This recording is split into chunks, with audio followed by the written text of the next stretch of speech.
Ladies and gentlemen, we live in a world where position defines power, ownership is celebrated, wealth, assets, status, these things shape our identity.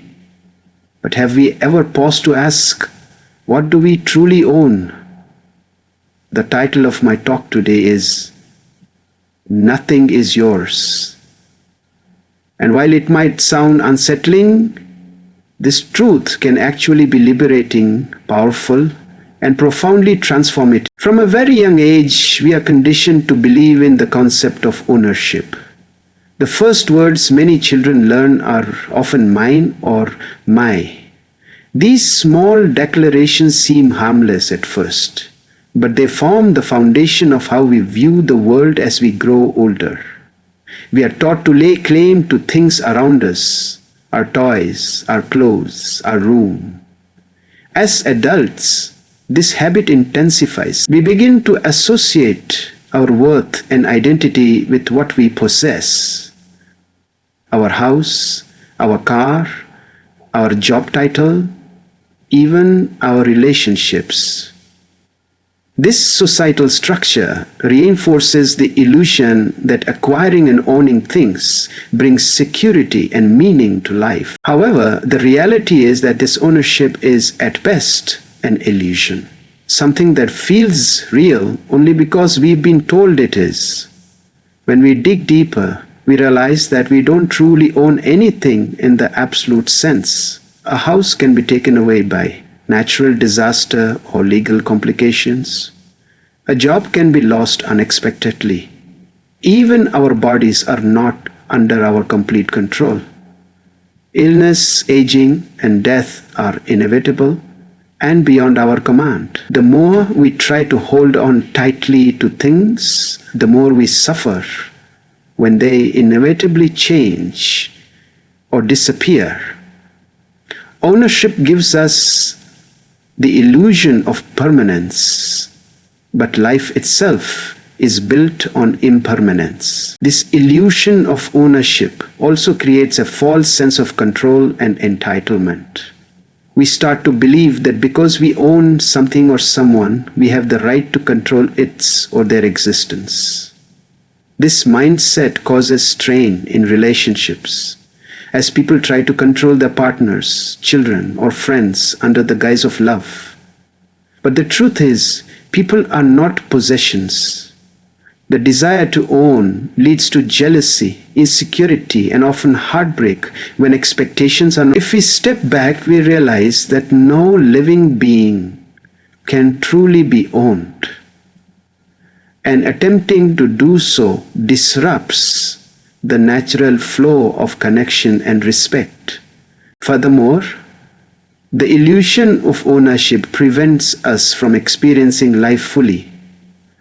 When we cling to what we think we own, we close ourselves off to growth, spontaneity, and new experiences. We are so preoccupied with protecting and preserving what's ours that we forget the joy of sharing, the beauty of giving, and the peace in letting go. Ownership creates boundaries, both physically and emotionally, that can separate us from others and from the richness of life itself. When we begin to question this illusion, we open the door to a deeper sense of freedom, where living is not about having, but about being. One of the fundamental truths we often choose to ignore is the impermanence of everything around us. No matter how much we invest emotionally, financially, or physically into something, it will eventually change, fade, or disappear. Everything that is born is destined to end. This applies to our possessions, relationships, achievements, and even our very lives. We are surrounded by constant change, yet we resist it fiercely, clinging to the belief that what we have will always remain the same. This denial of impermanence creates an internal conflict, as our expectations are constantly shattered by the unpredictable nature of existence. Our bodies, which we often take for granted, are a perfect example of impermanence in motion. With every passing second, our cells age, our organs shift in function, and our energy fluctuates.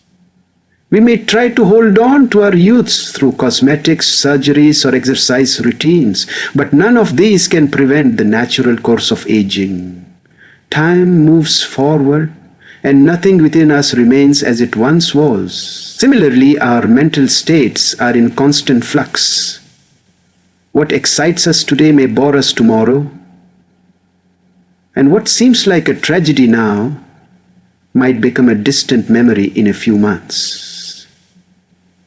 Recognizing this can be unsettling, but it also opens our eyes to a deeper awareness. The people in our lives, no matter how close they are to us, are also part of this impermanent reality. Parents grow old, children move away, friends change, and loved ones may be taken away suddenly. Holding on to them as though they are ours forever is a setup for inevitable heartbreak. When we try to freeze relationships in time or cling to how things used to be, we suffer. But when we accept that people are not permanent fixtures, but rather evolving beings, we can appreciate them more fully in the present. We can love without condition, without demand, knowing that the present moment is all we truly have with them. Even our accomplishments and possessions are fleeting. The house we built with pride, the career we fought so hard for, the status we achieved, none of it is immune to time and change. Economic collapse, health crises, or social shifts can take away what seemed so stable. This doesn't mean we shouldn't work hard or build meaningful lives. Instead, it means we must do so with the awareness that nothing is fixed and nothing is truly ours to keep. When we acknowledge the impermanence of life, we stop resisting change and begin to live with greater humility, appreciation, and peace in the now. Life, in its essence, is a brief and fleeting phenomenon.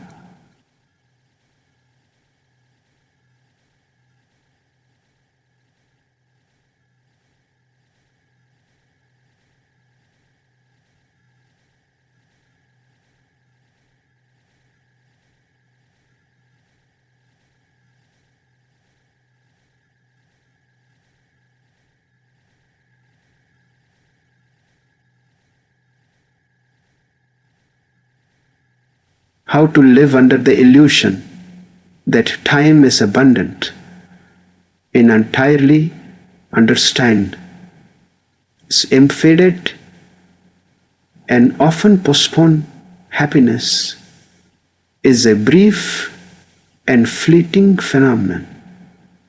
We often live under the Gerasian, yet we continue to act as though we are the masters of time, ignoring the sobering truth that it can be taken away at any moment.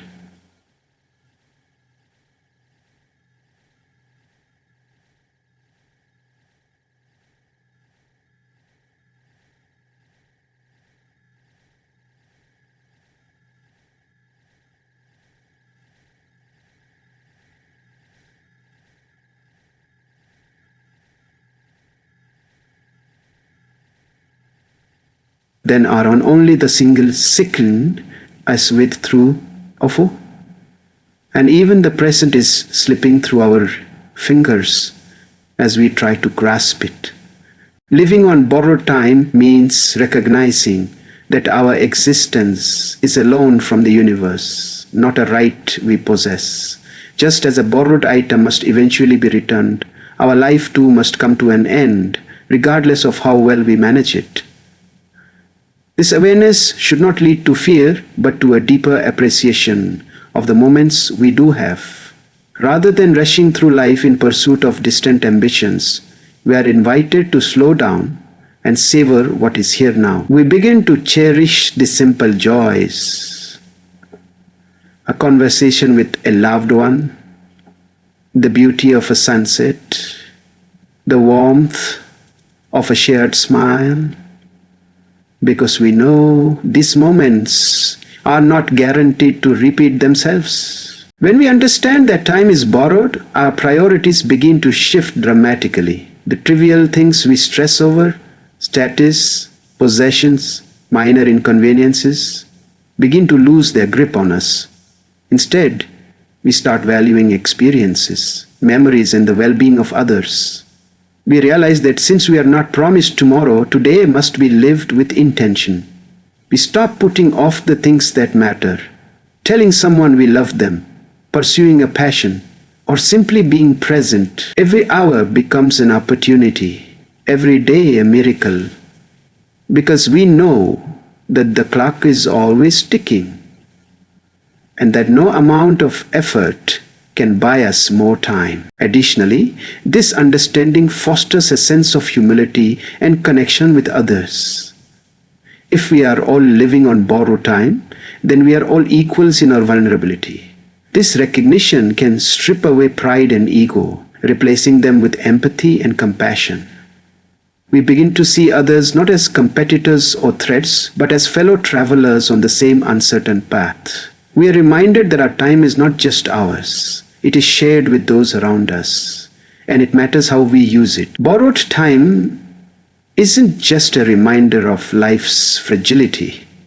It's an invitation to live more consciously, more kindly, and more authentically in every moment we are given. Life is often unpredictable, and no matter how much we plan, organize, or try to control the outcomes, loss can strike at any moment without warning. One of the harshest truths we all eventually face is that change does not ask for our permission. A normal day can be transformed into a painful one in the blink of an eye.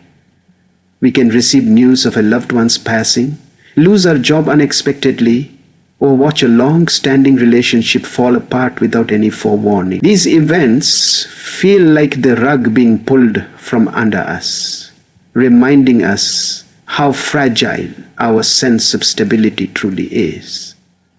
The suddenness of loss is what makes it so difficult to process. It shatters our illusion of control and permanence. Most people live with the subconscious belief that what they value most will always be there.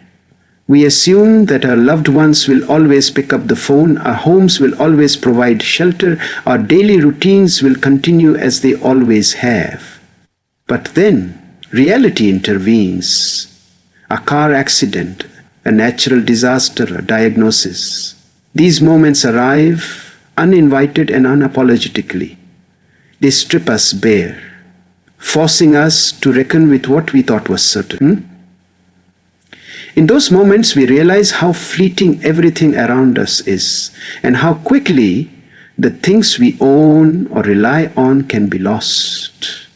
This awareness, while painful, is also necessary if we are to live with depth and presence. The unpredictability of loss challenges us to reconsider the way we interact with the world.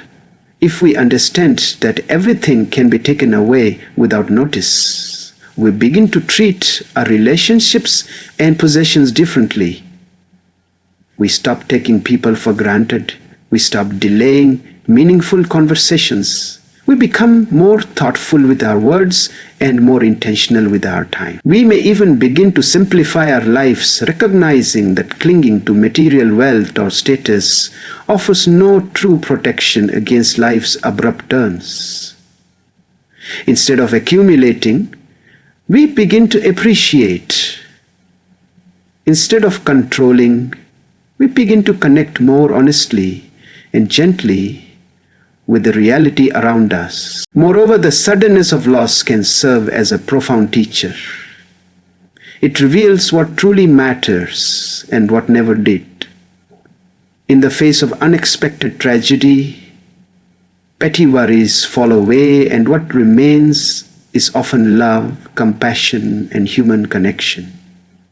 When we know that everything we hold dear can vanish in an instant, we are less likely to waste time on ego, resentment, or superficiality. Loss, though painful, carve space within us for a deeper appreciation of the present and a more compassionate engagement with others. It strips us of illusion and opens us to the raw, vulnerable truth of our shared humanity, the reality that loss can arrive unannounced compels us to live more fully because we understand that nothing and no one is guaranteed to remain. One of the most profound transformations a person can experience is the shift from clinging to releasing, from tightly holding on to what they believe is theirs to consciously letting go. Letting go does not mean giving up or becoming indifferent. It means understanding that trying to control or possess everything only creates suffering. The more we cling to things, people, outcomes, material objects, identities, the more we tie our happiness and peace to forces beyond our control. This grip of attachment becomes a source of constant anxiety because the fear of losing what we're holding on to never truly goes away. True freedom begins when we realize that detachment, not ownership, is the path to inner peace. Letting go opens the door to emotional liberation. When we stop trying to possess or control others, especially in relationships, we give space for authentic connection to grow. Love, when based on freedom rather than ownership, becomes more genuine. It is not love if it demands control or thrives on dependency. It is attachment. Releasing the need to own another person allows us to appreciate them for who they are, not for how they make us feel or what they can provide. This shift dissolves jealousy, fear, and insecurity, replacing them with trust, acceptance, and unconditional presence. It's in letting go that we actually begin to love more honestly and openly. Moreover, letting go frees us from the burden of expectations.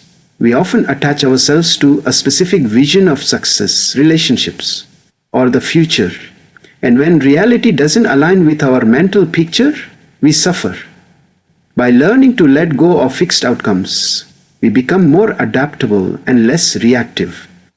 Life flows more naturally when we aren't constantly trying to force it into our desired shape. Letting go allows us to trust the process and remain open to unexpected possibilities that may be even better than what we had imagined. It gives us the courage to embrace uncertainty, knowing that clinging only narrows our perspective, while releasing expands it. Finally, the act of letting go reconnects us with the present moment.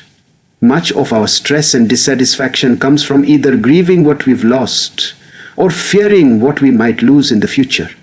But when we let go, we return to the now, where life is actually happening. We stop living in our minds and start engaging with the reality as it is. This state of presence is incredibly freeing because it isn't dependent on circumstances being perfect. It recognizes the value of each moment without trying to hold on to it. In that space of acceptance, peace begins to bloom. Not because everything is under control, but because we've stopped needing it to be. In a world that constantly encourages us to strive for more, to claim what is rightfully ours, and to demand what we think we deserve, entitlement becomes an unconscious habit. We begin to believe that we are owed certain things simply by virtue of who we are or what we've done, whether it's recognition, respect, comfort, or success. This sense of entitlement often leaves us disappointed when life doesn't meet our expectations. We fall into a mindset that focuses on what we lack rather than what we have. In contrast, gratitude shifts our focus entirely. Instead of believing we are owed something, gratitude allows us to see everything we receive as a gift, not a given. Gratitude dismantles the illusion of ownership and replaces it with appreciation.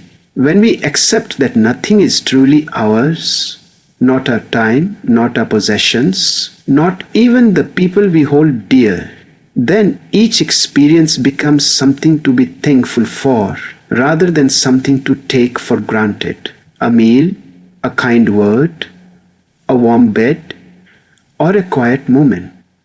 These ordinary things become extraordinary when viewed through the lens of gratitude. We begin to see life not as a series of transactions in which we must be rewarded, but as a continuous offering of small blessings that we are privileged to witness and receive.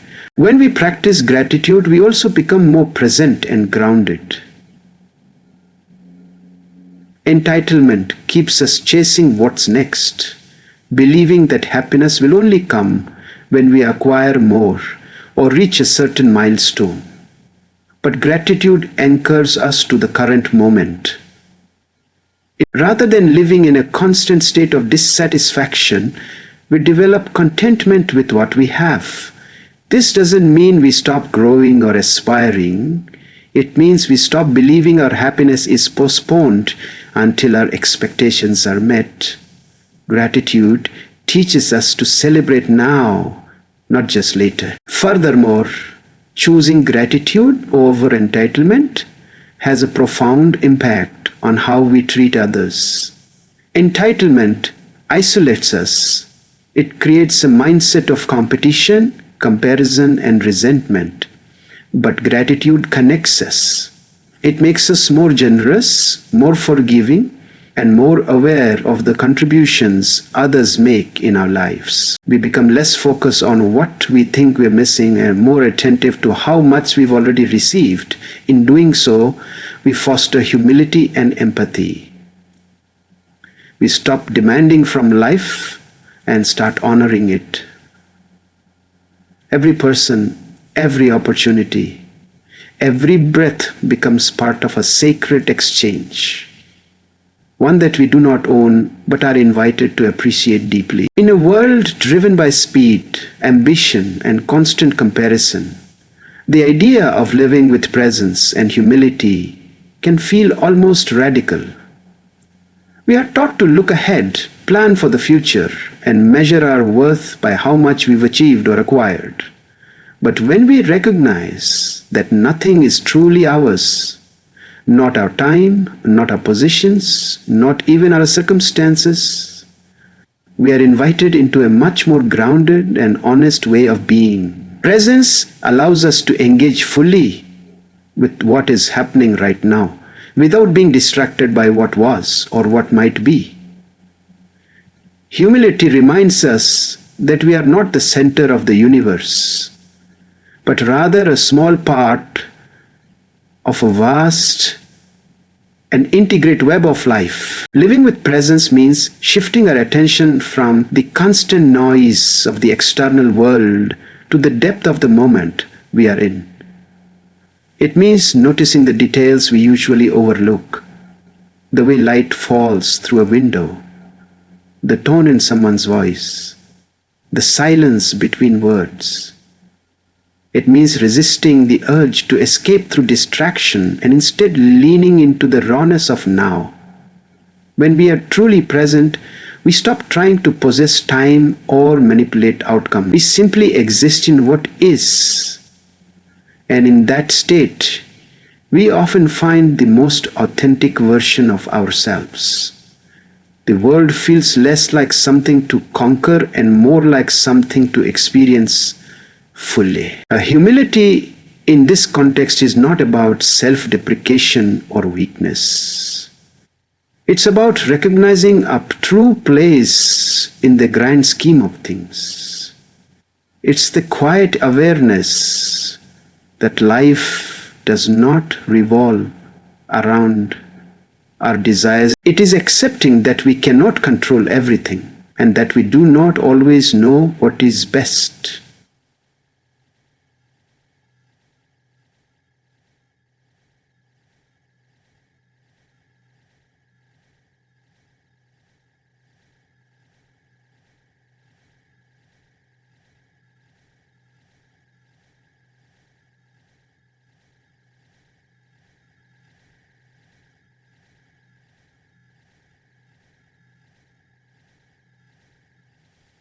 from people, from nature, from experience.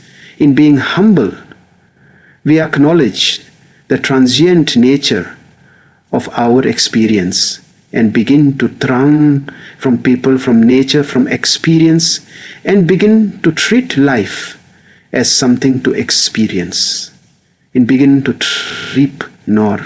Together, presence and humility form a powerful foundation for living more mindfully and meaningfully. When we combine the practice of being fully here with the understanding that we are not entitled to anything, life becomes richer. Every interaction becomes an opportunity to learn. Every challenge becomes a lesson in acceptance.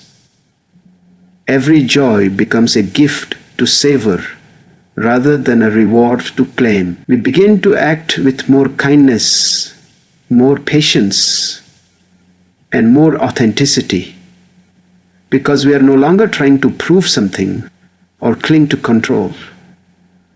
We live with our eyes open and our hearts softened by the awareness that all we have is this moment, and even that is not truly ours. So as we reflect on everything we've explored, the illusion of ownership, the impermanence of life, the reality of borrowed time, the suddenness of loss, the freedom that comes from letting go, the quiet power of gratitude, and the wisdom in presence and humility, we arrive at a deeper understanding. Nothing is truly ours. And yet, that is not a reason for despair. It is an invitation to live more consciously, to love more freely, to give more generously, and to be more grateful for what we have in this fleeting moment. When we stop trying to own the world, we start belonging to it. And in that belonging, we find a deeper peace. Not in possession, but in presence. Thank you.